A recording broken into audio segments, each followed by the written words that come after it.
বোনেরা বেড়াতে এসেছে, বোনদের নিয়ে বিকেলে গিয়েছিলাম দরগা মাজারে।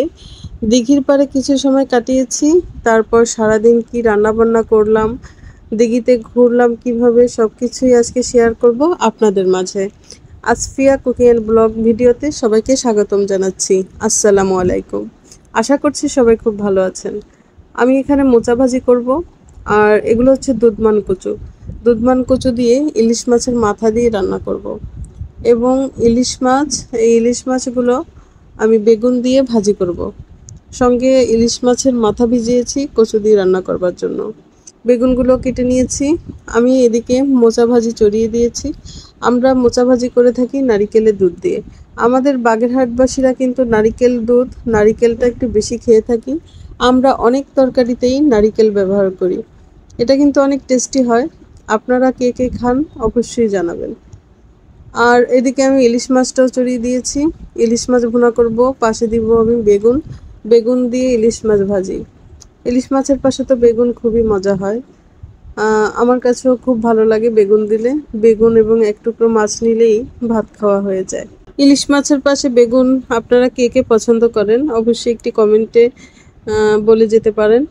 আর মোচা ঘন্ট কে কে পছন্দ করেন এটাও বলে যাবেন।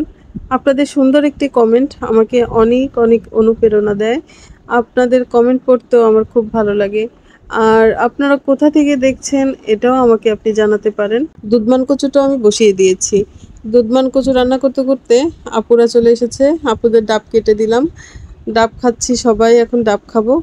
এই তো ডাব খেতে খেতে আমি রান্না বান্না চালিয়ে যাচ্ছি। ইলিশ মাছের মাথাটা কষিয়ে আমি মাথাগুলো তুলে রাখলাম, তা নাহলে একদম কাটা কাটা হয়ে যাবে। এই যে তুলে রেখেছি, তারপর কচুগুলো দিয়ে আমি বেশ ভালো করে কষিয়ে নিব। দুধমান কচু কিন্তু একটুও গলা ধরে না এবং মোমের মতো গলে যায়, খুবই খেতে ভালো লাগে। এই কচুগুলো আমাদের বাড়িতেই হয়েছে। তারপর খাওয়া দাওয়া করে আমরা বিকালে গিয়েছিলাম আমাদের খানজাহানারি মাজারে। সেখানে কিছুক্ষণ আমরা ঘোরাফেরা করেছি। অনেকক্ষণ দিঘির পাড়ে বসে সময় কাটিয়েছি। এই যে দেখুন দুই পাশে অনেক দোকানে অনেক কিছু আছে, তবে আমরা দোকানে যাইনি, কেননা সবই বেশিরভাগ জিনিসই হচ্ছে বাচ্চাদের খেলনা।